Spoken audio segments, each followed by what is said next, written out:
Gonna die? Brian thought. Going to die? Gonna die? His whole brain screamed it in the sudden silence. Gonna die? He wiped his mouth with the back of his arm and held the nose down. The plane went into a glide, a very fast glide that ate altitude, and suddenly there weren't any lakes. All he'd seen since the start of the flight over the forest was lakes. Now they were gone. Gone. Out in front, far at the horizon, he could see lots of trees.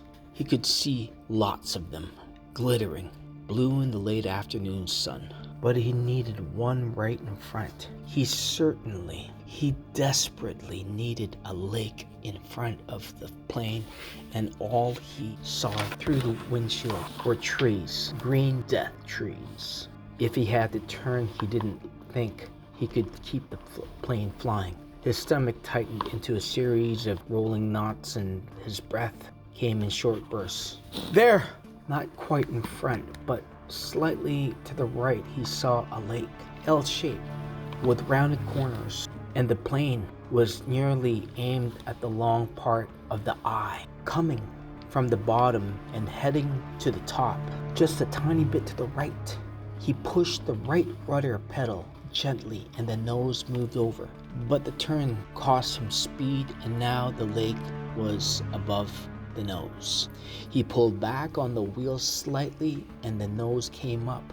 This caused the plane to slow dramatically and almost seemed to stop and wallow in the air. The controls became very loose feeling and frightened, Brian making him push the wheel back in. This increased the speed a bit, but filled this windshield once more with nothing but trees, and put the lake well above the nose and out of the reach. For a space of 3 or 4 seconds, things seemed to hang, almost to stop. The plane was flying, but so slowly,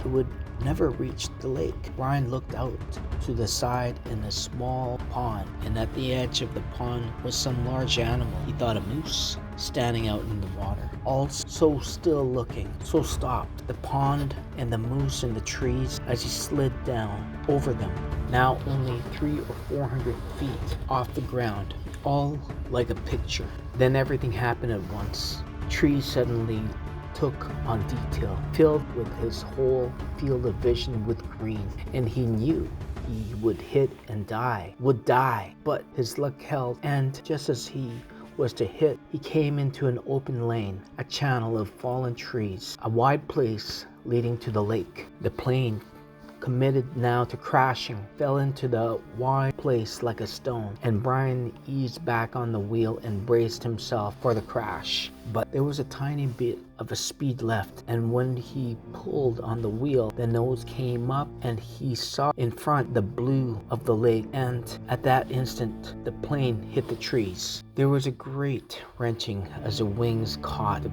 pines at the side of the clear and broke back, ripping back just outside the main braces. Dust and dirt blew off the floor into his face so hard he thought there must have been some kind of explosion. He was momentarily blinded and slammed forward in the seat, smashing his head on the wheel. Then a wild crashing sound, ripping of metal, and the plane rolled to the right and blew the trees out over the water and down to slam into the lake. Skipped once on water as hard as concrete, water that tore the windshield out and shattered the side of the windows, water that drove him back into the seat.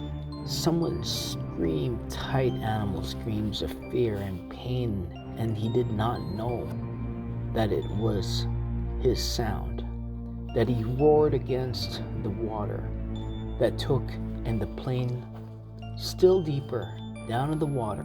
He saw nothing but sense blue, cold blue-green, and he raked at the belt batch, tore his nails on one hand. He ripped it until it released, and somehow the water was trying to kill him, to end him. Somehow he pulled out of the scattered front window and clawed up into the blue, felt something hold him back, felt his windbreaker tear, and he was free. tearing free, ripping free, but so far to the surface, and his lungs could not do this thing, could not hold and rip through.